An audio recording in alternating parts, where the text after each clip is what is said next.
It's all right. What's your best Will Smith jokes? Get them out.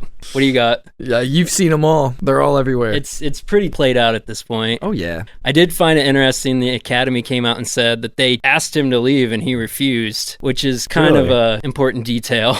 Yeah, it is. Because that was my thought while watching it. Hasn't Kanye prepared every award show to be prepared for something like this to happen, to escort them out? And he just waltzed up and waltzed back down? I think Chris Rock's handling pretty well. Very well. Can you imagine how much worse this all would have looked if he just would have fallen over? Like, just the fact that he took it and continued on. You don't think it's fake, do you? Initially, when I saw it, I thought it was fake. Just because of the choppy way it was edited for U.S. television. Like, they cut away, and then all of a sudden, Will Smith's arm was, like, cocked back like a theater slap, and then cut back away, and he's in his chair. Like, it almost looked like Chris Rock thought it was a joke until he started yelling. Because Chris Rock had a smile on his face the whole time this bitch was getting slapped. Yeah. And I was like, whoa, man. Even when Will was yelling at him. It wasn't until he's like, okay, I will. But he still said it like, yeah, just like, I will. I couldn't believe it. I thought it was fake. And then it just kept going. And then, I scrambled to Twitter to watch like the Australian broadcast that everybody was sharing where it was unedited. Mm-hmm. And it's just very, very wild set of events. Did you have to Google what G.I. Jane was? No, like it's such a Demi dated Moore movie, isn't it? Yeah, I saw it as a kid. Bad dated joke. Like, yeah. And Regina Hall made an open relationship joke earlier in the show as the host. Oh, no way. So I'm surprised that's the one. Like, that was the straw that broke the camel's back. Yeah, right. Because I heard she went on a podcast and like talked about her like cheating on Will with all these dudes. And yeah, they had like the red table talk. But it seems like he's got a lot of repressed anger. That's all that was to me. Yeah, dude. And I've heard they've been going to therapy to work out their issues. Yeah. And then that happens. And he's probably like, all this progress, you ain't going to ruin this shit for me, man. No. Well, and he's been like on such a downward trend career-wise. The Oscars were all about him reclaiming like his place in Hollywood. And his speech, did you watch his speech? No. Because the way he tried to tie it back to like King Richard, I feel like the Williams sisters should have been like, keep our family's name out of your fucking mouth. It's like, he's like, King Richard was a stark defender of his family, so I'm just life imitating art, I guess. And a whole lot of bad rationalization. But so when did they ask him to leave? Before he accepted or? Allegedly, yeah, like in the commercial breaks. There's also video of Tyler Perry and Denzel Washington coming up to him and like, are you good, man? Like, what's going on? And Bradley Cooper tried to calm him down too. You say the name Will Smith, you're going to have like 5-6 things that pop in your head. Men in Black, Fresh Prince, bad rap career. But like, say the name Chris Rock. What else comes to mind? Madagascar and getting slapped at the Oscars. Down to Earth. God. Spiral. Exactly. Yeah, nothing good. That's going to frame his career, I feel like. That's going to be like a defining moment, which sucks. Why? He's so popular. How can he be so But what's he popular memorable? for? I don't know. Actually. Exactly. That's so weird. He doesn't have like a moment. This is it. And he just kind of branded him with that Yellowstone reference.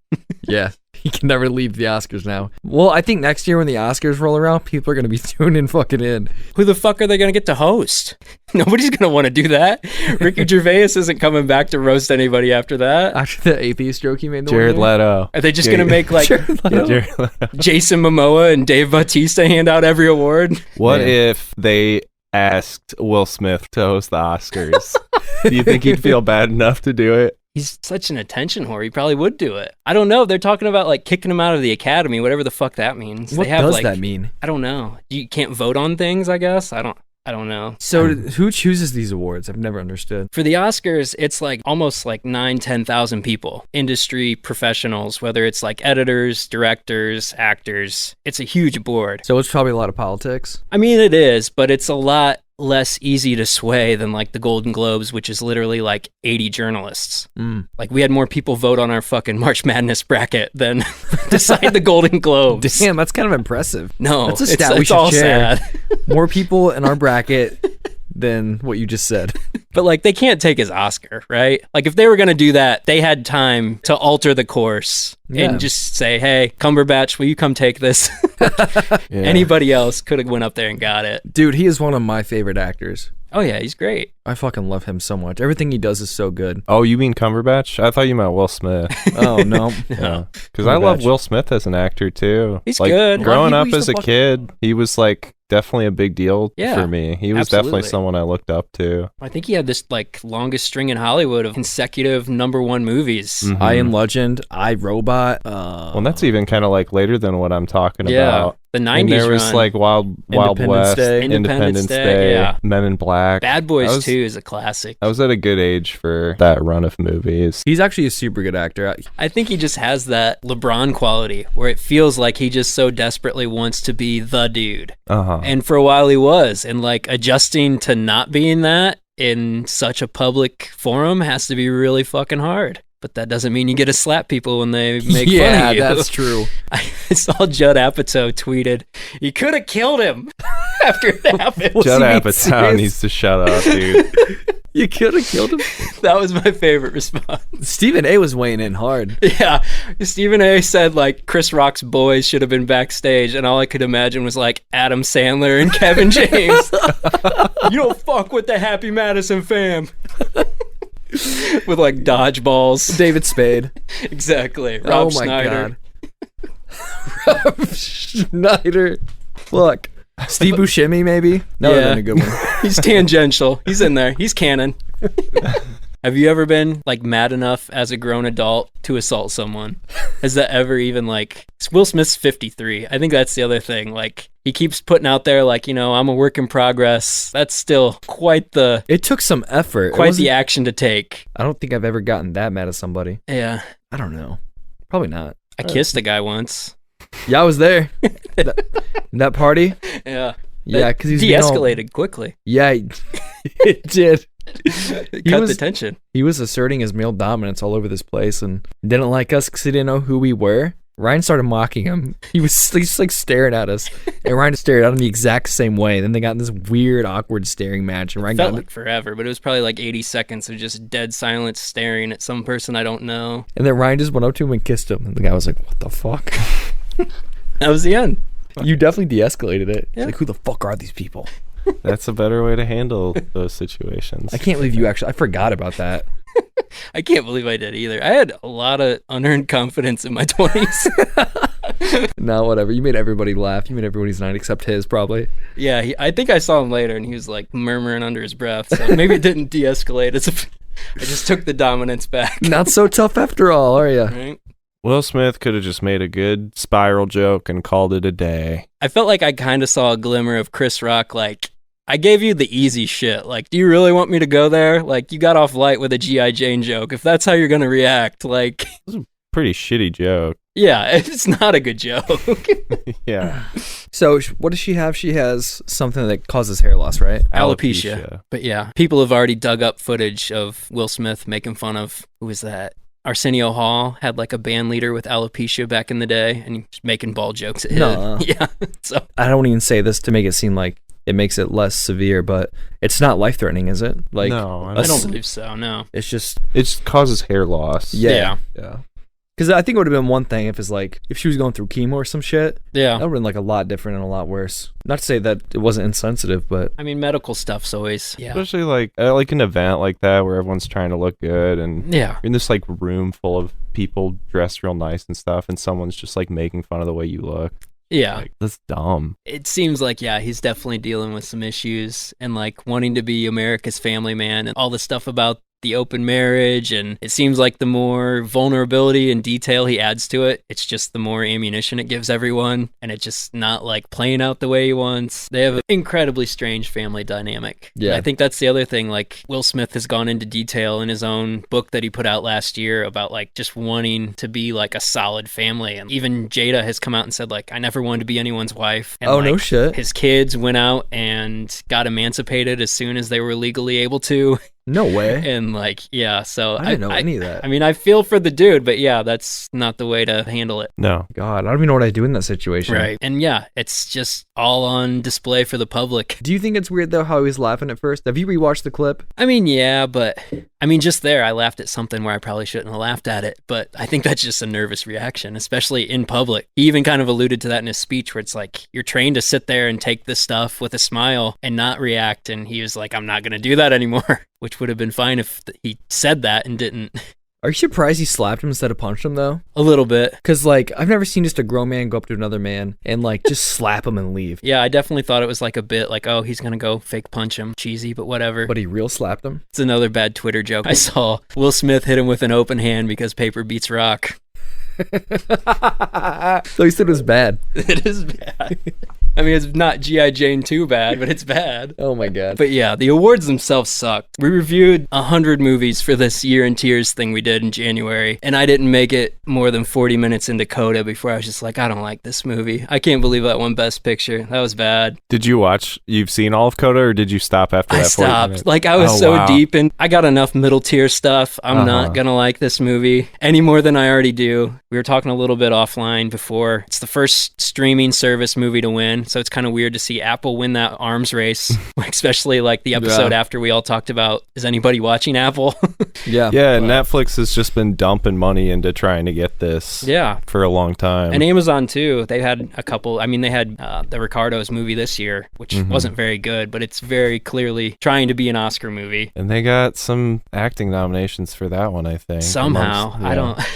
Yeah. I like the Grammys more. The I grew Grammys up are watching my the Grammys. least favorite. I think it's because I grew up watching them, and before you could just get on a computer and watch like all your favorite bands live, I could see like Eminem or maybe Blink would come on, or it was my only time I could see like my live bands that I really liked play. So that was why I liked it. I've never just gotten into watching tape performances at all. Like whether it's like streaming concerts that happened during COVID or like the live stuff at the Grammys. It's, I don't know. Just watching a taped performance has never really been that enthralling for me. Really? You never like look up concert videos on YouTube or anything like that? No. Really? It's got to be like really extreme circumstances, like somebody that does like crazy shit during their show, like Dillinger Escape Plan or something. I see. But other than that, there are very few. Like, I mean, like Nirvana's Unplugged concert's fucking awesome. Like, I listen to that album a lot. I like that performance, but...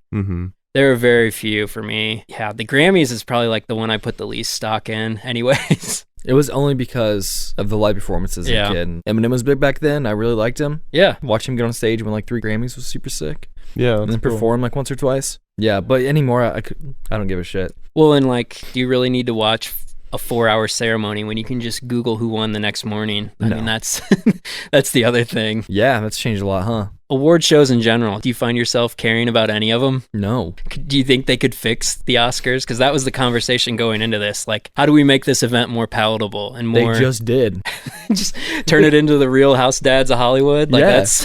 I mean, I don't know what else to do. It cheapens the whole event, though. Isn't it already cheap? I mean, but they want to sell it as this glamorized celebration of the arts when it's... If you pull it down bare naked, it's just a giant self-congratulatory celebrity festival. I thought someone made a good point that the Oscars kind of give studios a reason to fund these more like adult films, and so I think they're good for that purpose. Did you see the weird fan vote categories that they added? That could be a way they could do something. Oh no, maybe. Was that the never mind thing? This went terribly wrong. People voted on on Twitter. Yeah, and it ended up being a bunch of like Zack Snyder shit. Yeah, how does Zack Snyder have like the most loyal internet following of anyone? Yeah, that is weird. So they were gonna do like a category of like best blockbuster or something, but everybody like shit on that immediately. So instead they altered it to the 5 fan favorite movies of 2021. 5 was Tick Tick Boom.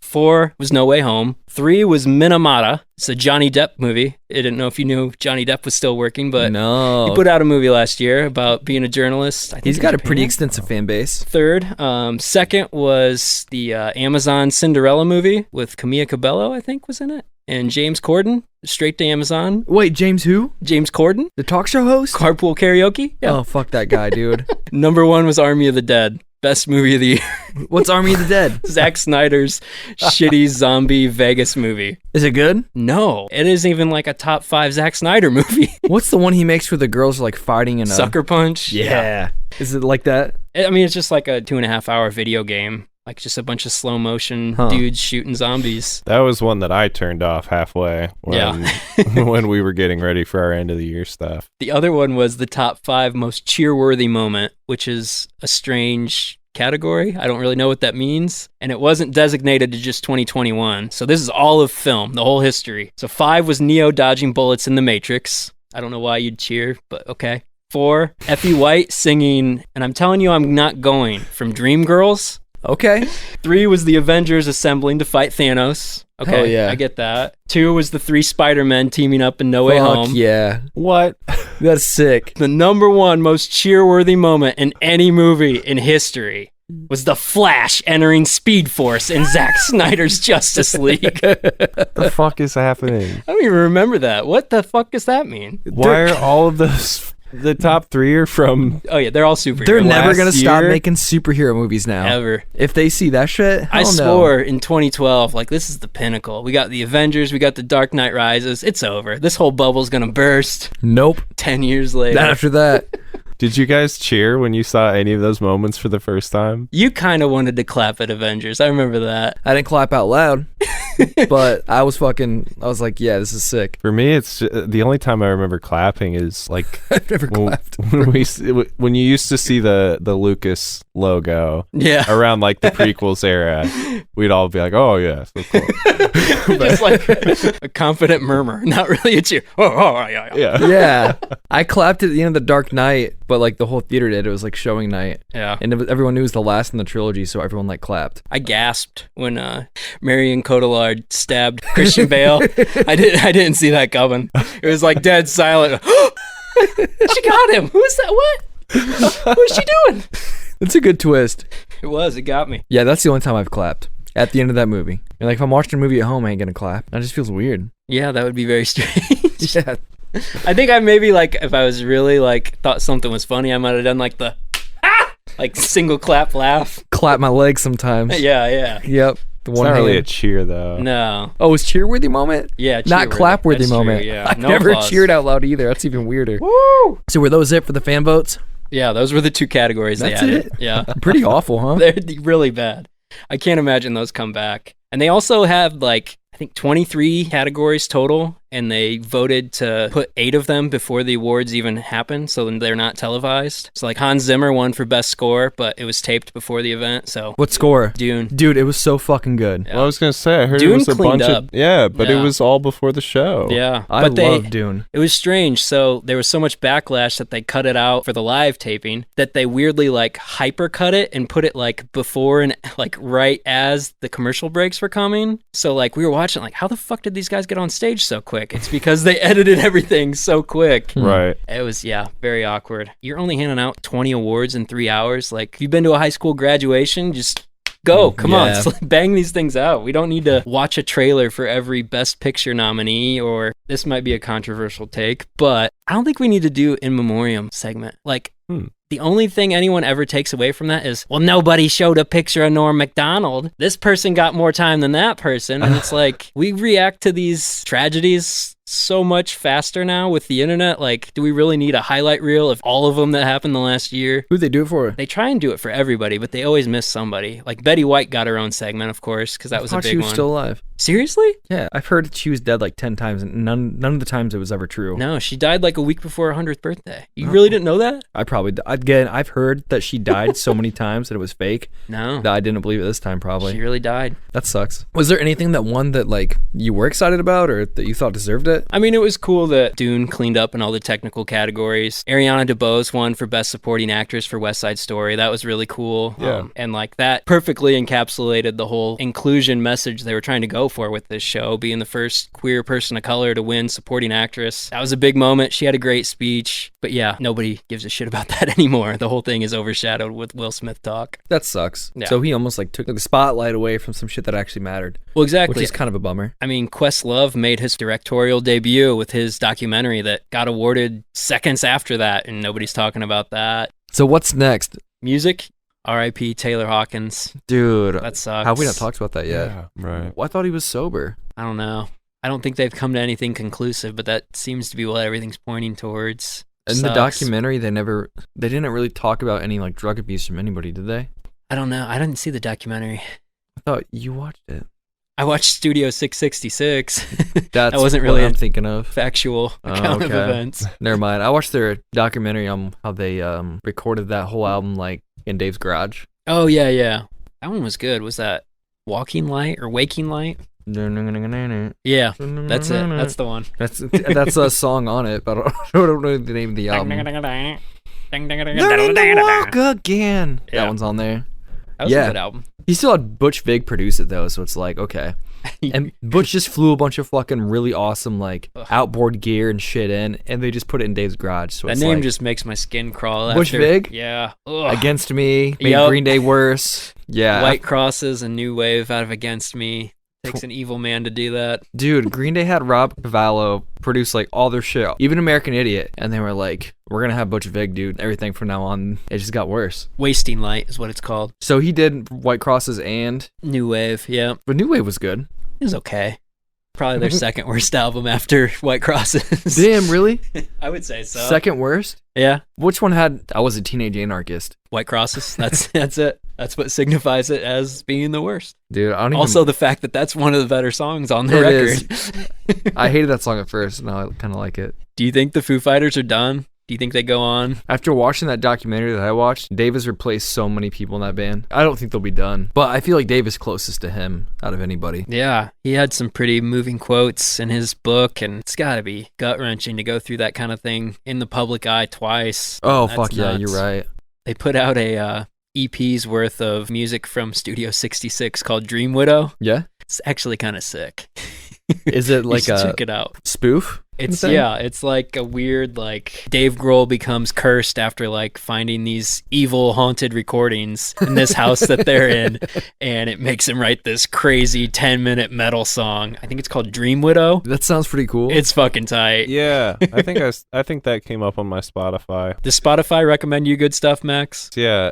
What's her name? Oh, Charli? Charli XCX. Yeah. Came up on my Spotify, and then you sent her to me. I felt like that album was pretty cool. Yeah, I really dug that. I wasn't a big fan of the COVID album she did, can't remember what it was called. COVID album? Yeah, she did like a lockdown album where she like recorded it and sang it all like from her apartment or something like that. Like Bo Burnham? Yeah, kind of. That got a bunch of hype and I wasn't big on it, but I really, really like this new record. It is very well produced. Yeah. Super catchy. Almost like overwhelmingly so. Like the first time I listened to it, I was just like, I couldn't discern what I liked best about it. Like I had to listen to it a couple times. Is it as good as Olivia Rodrigo's? It's on that level. I mean, the lyricism isn't. Yeah, it's a lot different. It's very dancey. It's almost like when everybody got super into Carly Rae Jepsen's like super dancey record. It's kind of like that. But I find myself more accepting of pop music now that I'm not inundated with it everywhere I go with radios and malls and MTV. It's not too bad. I mean, there were a song, that Lightning song on Charli XCX, maybe a little too repetitive. There's some elements that still get me, but for the most part. Yeah, there were a couple that were too like sugary. For me. Yeah, especially in the latter half, I felt like. Yep. Do you feel weird at all really being into something that like a lot of like tweens are into though? Specifically that, yes. Yeah, I do. I feel a little odd. Like my sister in high school like has her poster and like has her CD, and I'm like, yeah, I don't know, there's something about it. Feels my weird sister to me. Texted me like tour dates. She was coming to Indy, and I was like, I don't know if I can go to that concert. Yeah, no, I think you have to know how to appreciate it in the right way. Yeah, like be aware of the demographic and how you relate to that. That's a good example of that kind of thing. I think we look at that age differently, but like, is it super different from like, I watch anytime there's a new Pixar movie, even if it's clearly aimed at like 10-year-olds. I feel a little weird about that. I'll be honest. I do. Really? Damn. I guess it's because Disney always slaps that family label on it. Yeah. You know? It helps with Pixar because there's usually not songs and stuff like that where I'm like, okay. You hate musicals, don't you? I don't hate them. I don't like when everything is sung. Like all the dialogue, like there's no talking. Like what was that Adam Driver movie we watched? Yeah, that was Yvette. awful. And that was awful. I didn't really care for West Side Story, but like Les Mis rules. Les Mis is super good. There are a few that I really like. Yeah, Annette just didn't feel like they even tried with the music. It was like, that's surprising that Les Mis doesn't bother you. No. I think it might also be like just that I grew up like my mom had the cassette and like it was in every time we drove to the fucking grocery store for like a year. So I'd be like walking around as like a 10-year-old. That may have had something to do with it. Yeah. I was in the musical in high school, so Who'd you play? I was one of the henchmen that took Jean Valjean back to like the bishop after he stole from him. Yeah. And then the bishop's like, "Oh no, I gave that shit to him. He's good." No. I was super insecure about that stuff like when I was younger, like musicals or like even just like girl artists. Like, I'm not supposed to listen to this. Like, this is like I'd look around and I'd be the only one watching Grease that's a guy. I and I'd be loved like, Grease growing up. I'm probably not supposed to like this. My dad doesn't like this. They all kind of look down their nose at it. Oh, really? But yeah, I'm a little more secure in my masculinity now. I think I can accept that. Damn, I like Olivia Rodrigo. I like musicals. That's funny because I feel like my dad is way more of like a macho stereotype dude than your dad. Yeah, my dad's a goofball. Yeah, and my dad loved Grease. That's weird theater kid stuff. Your dad is not what I would consider like a fucking like typical like man. No. Whatever. That's funny as hell. Maybe the only movie that legit made me cry. Anne Hathaway, I Dreamed a Dream when she's shaving her head. That gets me. You told me that you texted me that after you watched it. Even if I hear the song, I'm getting choked up thinking about it. That gets me. That shit's fucked. The movie is so good because it's just about a bunch of people getting fucked over, pretty much, in a failed revolution too. Like, not only did all their lives suck, but the revolution doesn't even work. You want to do recommendations? Yeah. I should recommend Severance. You Didn't should. one of our listeners also want to recommend Severance? Yeah. Somebody wrote in that we need to talk Severance, and I said I can't until the whole season's out because I'm a psycho and I've been spoiled by binge watching. But it ends Friday. Yeah. Okay. So I will get to it. But you say you really enjoy it. That's the Ben Stiller series. Yeah, Ben Stiller starring Adam Scott, John Turturro. I feel like Adam Scott's your celebrity doppelganger. Has I've anybody ever said gotten that before, yeah. I see that. It's kind of this wacky sci-fi concept. I don't know how much we've talked about it or how much they're advertising the premise, so I won't give it away. Yeah. But if you like mystery box kind of stuff, if you liked Westworld or like, oh man, what was that show, that Amazon show with Julia Roberts that was like Homecoming. Yeah. Kind of those kind of vibes. Mm-hmm. It's such a good show. It's really cool. And I can't wait for more people to find it because I feel like no one's watching Severance right now. And I feel like, I mean, it's at least going to have a very like loyal cult following at some point because it's that kind of show. I'm hoping they stick the landing. They're getting pretty close to it. And it's still, I mean, there's shit in the most recent episode that just had me like, I don't know if I've ever laughed so hard at a TV show before. Nice. So pretty good. It's just trapped on Apple Plus. Yeah. Well, how do I get that? I haven't seen this Ted Lasso thing either. That's a big one too. I'm on my parents' account, so I don't know. Send me that. They're really stingy. Not my parents, the Apple. Didn't we talk about that? How it's like impossible to share your Apple account with people? I was just talking in terms of like, I feel like the fewest people have Apple, but are they bad about like password sharing too? I think so. Yeah. Yeah. I usually get kicked out and then it's like, I'm going to text your dad and make sure this is okay. Yeah. Like, all right. I have to do that with Amazon now. Mom, did you get the security code? Yeah. I need to finish Miss Maisel. Get a job. What are you watching, Ben? Better Call Saul. But I just got done with that. But I'm going to recommend everyone watch Patriot. I'm going to keep recommending it till you fucking watch it. I'm going to watch it. We'll watch Dude, that. We'll thank you. Then Then maybe if you think it's good, Ryan will fucking watch it. You do take it personally when I don't watch things you recommend me. Because this is the only thing I've been recommending you. No, that's not true. You got What else? so upset when I never watched Daredevil. I did. I knew it. You knew it. I knew it because season 1 is like one of the best superhero series I've ever fucking seen. It's out of my life now. It's on Disney. I can't get it. Didn't Ryan start Yellowstone on your recommendation? I'm still watching that one. I don't even know if I recommend it or did I just say I was I think watching we both talked about like everybody says this is good. Let's watch it. Yeah, but it was like always my parents' friends saying it was good. Yeah. So I was like turned off for it. It's for the same years. thing. It's like the cousin, like, you really need to go check on Yellowstone. You haven't seen him in a long time. He's doing really well. Dude, that's exactly how it is. Yeah, all my parents' friends were like, "You ever seen Yellowstone? Oh, it's great." I'm like, I ain't watching that then. And it is like a bad relative. That's a great description for the show. It's like, I don't like this, but I guess I'll spend time with it. It's not terrible. Forgot to recommend it last time. Fresh on Hulu. It's a horror movie. Yeah. but it's like got a really cool, cynical, comedic tone about relationships. And I know this kind of pre-spoils it anyway, but don't look up anything about it because the less you know, I feel like the better it is. And like there's even posters that spoil some of it. So just don't look anything up. Just type in Fresh on Hulu. It's very good. All right. So today on the show, we've got Max Stern, vocalist, guitarist for Signals Midwest. We got a new record out, Dent, on Lauren Records, April 8th.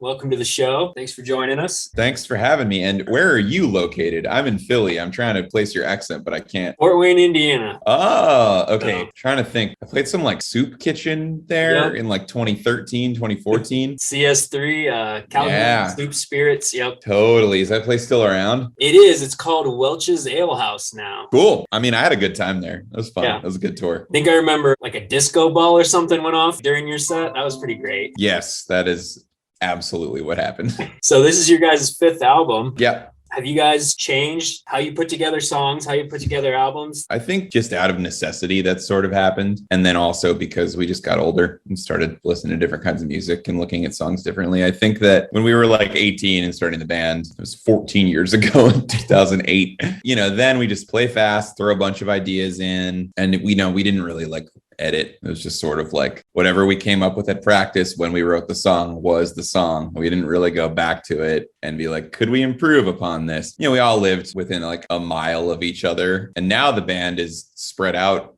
throughout the United States. Like I live in Philly, Jeff and Steve live in Cleveland, and our bass player Ryan lives in Pittsburgh. So the nature of it is like it takes travel to do the band, like at least 2 hours of driving for Steve and Jeff and like 4 or 5 for me. So when we do meet up, it's really inefficient to say, hey, I have these songs. Here's how this part goes. Here's how this part goes. So what ended up happening was I would demo pretty much entire songs, guitar, bass, vocals, program, drums, everything. And I would send them to the band and they would learn their parts, but then also sort of rewrite things and tweak them and twist them. And then by the time it was time to meet up to work on songs, we could click off a song that we've never played before together and pretty much make it through all the way. And then we would change it from there. And things change in the studio a lot and stuff too. But yeah, the distance and time has really altered things a lot and changed our process quite a bit. And it's also nice to streamline songs, like, does this bridge part really need to be there? Did we just put it there because we couldn't think of anything else? Is it okay that this song's 1 minute and 45 seconds? We started to ask ourselves a lot of those types of questions and like really sort of distill the songs down to what they're supposed to be and trying to trim the fat a lot. And I think that's just sort of something that comes with time. So with you guys all transplanted around the Midwest, did that prepare you to kind of handle COVID a little bit so that you could continue to work on stuff? I don't know if anything could have prepared us. We did that same process for Pin, the EP before, where like I was demoing stuff, but this one was like very, very deliberate. Whereas that one was just sort of like, here's a demo, see what you think, see what you come up with. This was very much like, I want this song to go this way. Let's see how it comes out when we put it through the signals machine. So, I really took refuge in writing those songs. I mean, obviously, I don't know anyone who had a good time, but for me, like, I'm talking like deep pandemic, pre-vaccine, just being like, well, I have nothing to fucking do and I can't see anyone. And I'm miserable. So I'm just going to sit in my little side room and like spend an hour programming a drum track to be like exactly what I want it to be. And like quietly singing vocals to not piss off my neighbors or waiting until everybody's gone during the day so I can yell. Yeah, it was a trip writing these songs, man. Well, it feels like you did a lot of self-reflecting, and there's even some traces of self-doubt in the lyricism. Did you do some evaluating? I mean, doing this band for 14 years, like what the future was going to hold, especially with you guys all kind of being torn in different directions after being within miles of each other. Yeah, I mean, there's a lot that I could respond to there for sure. This has been the primary lens through which I've seen the world for a pretty long time. And it's been with me my entire adult life, longer than any relationship I've ever had, really. And at this point, it's kind of like a family, a brotherhood. It's just one way of many to view the world. I think generally I try to look outside of just being a guy in a band and then trying to figure out what it means to be a part of a community and various friend groups and what is my responsibility as a family member. And when I ask myself those type of questions, more questions sort of come from that. And then songs start to come from there. Yeah, maybe it's kind of a cyclical thing. I don't know if I've necessarily solved any of it or answered any of that stuff, but I don't know. It certainly feels like I made some progress here. There's a lot of discovery just in the exploration of it. Yeah, definitely. It's just like I've been using this metaphor a lot in my personal life, just talking about stuff outside of music. I feel like I was in the dark for a while, and then I did a lot of work to turn the light on, and all of a sudden it's like, oh, the light's really bright. The light's really bright, and I'm seeing a lot of shit in this room that I didn't even know was there, and my eyes are still adjusting, and I sort of want to turn the light back off, but I can't. So we just sort of have to move from here. So you mentioned earlier you relocated from Cleveland to Philadelphia, but you still consider Cleveland kind of the band's home base, even though you're elsewhere? I think our spiritual home is Cleveland because it's where we played like all of our shows for years and years and years. And like my favorite venue there is the Grog Shop. And I still think of myself as a Clevelander, and half the band still lives there. But I actually think our home right now is Pittsburgh because that's where Ryan, our bass player's house is. And he built like a studio into the basement and like an insulated practice space, and so we just sort of camp out there, and like, you know, that's where all our merch and equipment and stuff lives. So that's Signal's HQ for now. So you also joined Timeshares. Have you noticed a big difference in being kind of the passenger on someone else's project as opposed to piloting Signals Midwest all these years? Yeah, John and Mike and Eric are all fantastic musicians. And, you know, I was a fan of Timeshares and we were friends with them. We did a tour together for like a month in 2015 and all got pretty close. And then they needed a guitar player to like fill in for a show in, I think, early 2017. And I was like, sure, I'll do it. And then I just sort of never left. So yeah, it's been pretty different. It's really nice to contribute to someone else's songs. It's a totally different kind of skill set to think about like arrangement and production versus actual songwriting. And it's nice to like wear a different hat in that band and see what else I can offer. So you guys have done a lot of touring over the years. Do you still at any point ever get starstruck? Like, wow, we're about to go to Europe with Wilhelm Scream. I mean, that's a big deal. Yeah. I mean, you know, we've been doing this band for a really long time, but like traditional success metrics are different for everybody. We haven't really ever had like a booking agent that stayed with us or like a manager or any of that stuff really. So to get asked by a band like Wilhelm Scream, who's been an institution in the punk rock world for like 2 decades now, if we want to go over there and like play to rooms full of their audience, it feels like kind of a gift to me. So yeah, I'm super grateful for it, but I don't think I really get starstruck anymore. I just sort of have respect for people who have been going as hard as they've been going for so long. That being said, when you're in a recording studio with someone like Jay Robbins and they're like working really hard to impart some knowledge and make you sound good and make a cool thing with you, can feel a little bit surreal. And then you realize that everyone's just as goofy and nerdy as you are. And we're all just people hurtling through space on a rock, and that it's fine. Just chill out. Right. Are you nervous at all going to Europe with everything going on? Fuck yeah, I'm terrified. Yeah, I'm nervous as hell. I don't know what's going to happen. There's so much that's out of our control. And like, obviously when we agreed to do the tour, it was one way and now it's a different way. And in a couple weeks when we leave, it'll probably be a different way again. And, you know, all you can do is be as safe as you can and understand that you're taking a risk. If you have to deal with something, you deal with it and you plan as well as you can. I don't know what else there is to do. You know, I know I don't want to stay at home anymore. And I know I didn't want to say no to this tour offer. We were kind of thinking that COVID would be done by when we got asked 5 or 6 months ago. But every time I think that, it proves itself wrong. I think it's just sort of integrated itself into our society at this point. So I got vaxxed and boosted. I encourage everybody to do the same. We will be wearing masks everywhere we're not on stage. And I don't know what else there is to do. You know, right. You either do that or you stay home, and had enough of staying home, I guess. For sure. So outside of your illustrious stop at Calhoun Soups, Salad, and Spirits, classic. Were there any shows you found yourself just thinking, what in the hell are we doing here? There was a show in Meckledorf, Austria in 2014, which is this like small Austrian mountain town where it was like a traditional family, like Greek style restaurant that somehow we were booked to play in. again. And I was like really sick and just like coughing a bunch, and everyone's smoking cigarettes inside because it's Europe, and fighting through this set, like losing my voice. And then the place we crashed was an abandoned house up a mountain, and all the locals who were there were like, oh, the place we have booked for you to stay is how you say interesting. And we were like, all right, cool. So we get up there and there's like just like stained mattresses and like one flickering light and like no furniture and like one or two creepy family photos that were left there. It was just like, we're all gonna get murdered. Like, we're definitely gonna get murdered. And made it through the night, woke up the next day, light dusting of snow, and we're like, oh, we're in like a beautiful Austrian mountain town. This is actually really pleasant. But yeah, I was like pretty sure I was gonna die. So on the other end of the spectrum, do you have like a most treasured accomplishment with the band so far? For sure. I treasure really everything we've been able to do. It's a real gift to be able to write some songs and play them with your friends and have anyone remotely give a shit. So,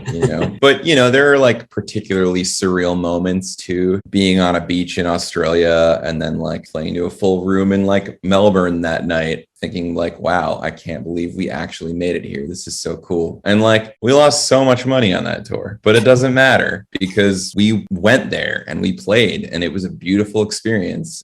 Anytime we get to put out a record, like I only get to announce a record every couple years. So to have this physical thing that is a sonic summation and a visual summation of everything that we've gone through together in the last couple years, I think it's cool. I like the idea of an album. I know that everybody's just into like singles and trying to get on playlists and shit, and that's all well and good. But like, I'm super proud of this thing as a record, and I think it's our best work yet. I think it sounds the best, and I think it captures our band the best, and I'm really proud of what we were able to do with it, and we worked really fucking hard on it, and I'm just glad it's out in the world, man. Yeah.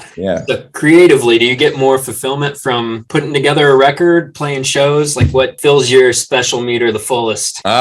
He's using the Tony Hawk metaphor. It's a good one. I understand that one. I speak that language well. They're totally different things. Playing live is like pure adrenaline, pure ego, but also it's kind of solidarity in a way, because like when people are singing together, it's an extremely communal experience, Like, I've gotten the same feeling at shows as I have from like religious ceremonies I've attended or like protests I've gone to or things like that. Like, it's all voices in unison, kind of a solidarity thing. The difference there is that like you're a band and you're on stage and there's an audience and a band. But the shows I like the best are the ones where we're on the floor, where we're on like a small stage and like the lines get kind of blurred. Granted, it's fun to play on big stages and at big festivals and stuff too, but like I'm most comfortable with signals with like 50 to 100 people in a small room and everyone just sort of knows each other, and it's just sort of like sweaty and fun. The writing stuff, it takes me a long time to like get into that world, but once I hit that stride, it starts to feel really natural. We probably wrote all of the songs for Dent within a year, like writing, teaching it to the band, refining it, demoing it, recording it, all within a year, maybe like 15 months. That's a short period of time for a lot of bands.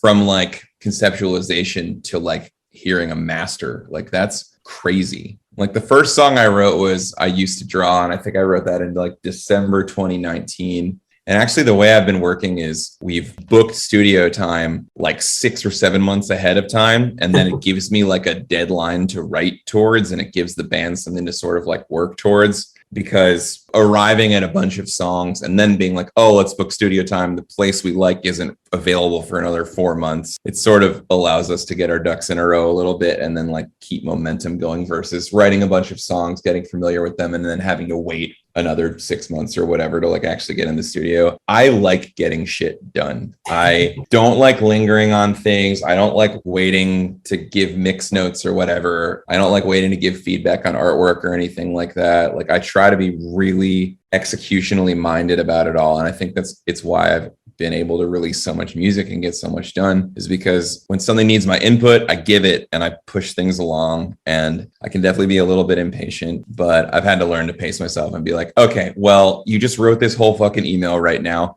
Why don't you go to bed and read it in the morning and see if you still agree with it? Right. Because that's, that's changed some things over the years, and I've learned to let go a little bit. And, something that's so nice about working with someone like Jay Robbins or the mastering guy who we worked with, Dan Coutant at Sunroom Audio, is that like, they're just trustworthy. Like they just know what they're doing. It's the same thing that happens. Like I'm an art director as my day job, which is basically, it's graphic designer, but a little bit more conceptual. And sometimes you're hiring an illustrator or a writer or something like that to do a specific thing that then you assemble and you put together. So trusting people to do the thing that they're good at is something that I've really had to kind of learn how to do here. And I can have my hands on everything, but also like let people do their shit and, trust that everyone wants to make good stuff the same way that you do. And delegating is okay.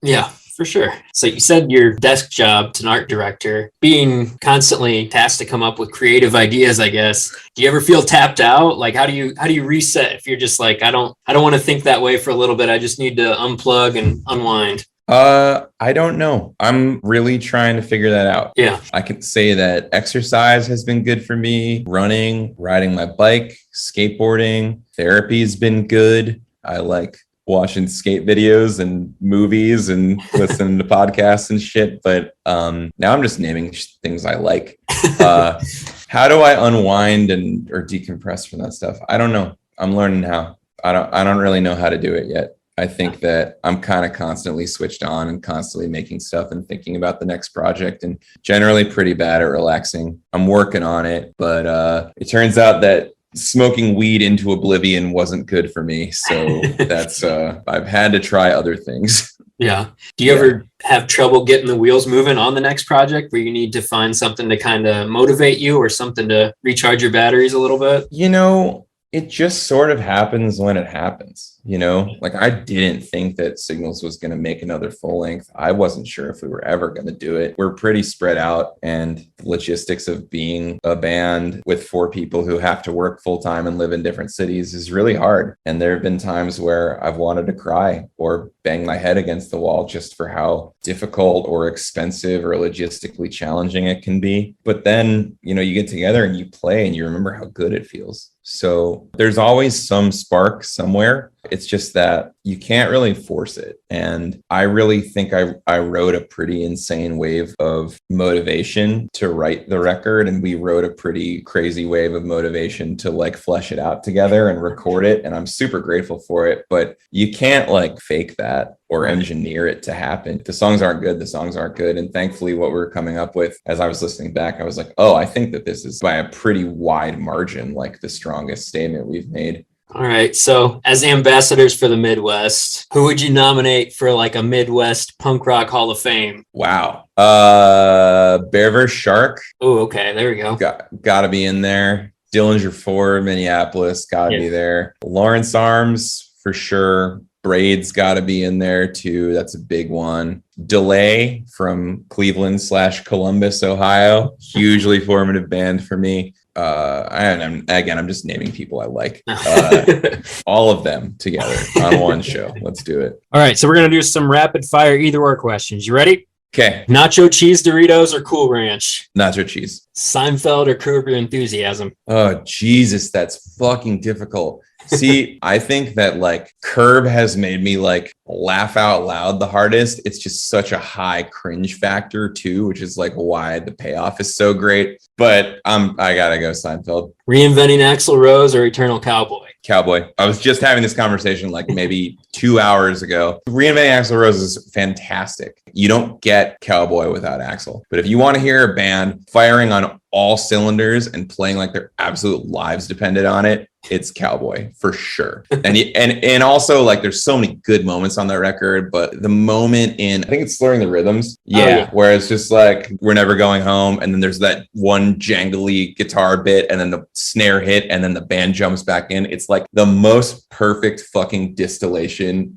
of what that band was at that time. And I love it so much. Yeah. Super Nintendo or Sega Genesis? Some kind of could have never pictured this. You know what? I was a PlayStation guy. So I would say neither. Spinal Tap or Wayne's World? Wayne's World. Waffles or pancakes? To quote the great Mitch Hedberg, I like waffles because waffles are like pancakes with a syrup trap. Devin Williams or Ted Leo? Holy shit. Devin Williams or Ted Leo? Really? Okay, so the thing about Devin Williams is he wrote a perfect record, which is Idol Will Kill. And then all the fingers cut shit was great. Ted Leo, I think, is a vital driving force who has written some of the greatest like indie punk songs of all time. I mean, specifically like stuff on Shake the Sheets, Little Dawn, Counting Down the Hours. Obviously, Me and Me is an unstoppable classic.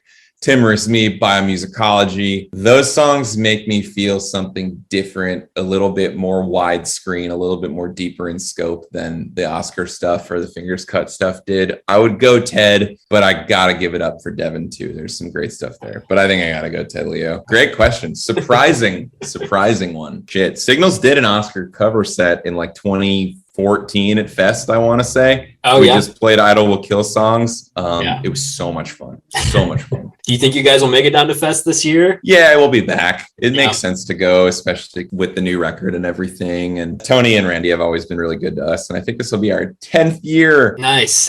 Which is crazy. That's so maybe awesome. we'll take a rest next year. But yeah, we'll be there this year. All right. Last one. Dookie or the Blue Album? Jesus. Wow. Oh, that is a really, really good one. The cool answer is Dookie.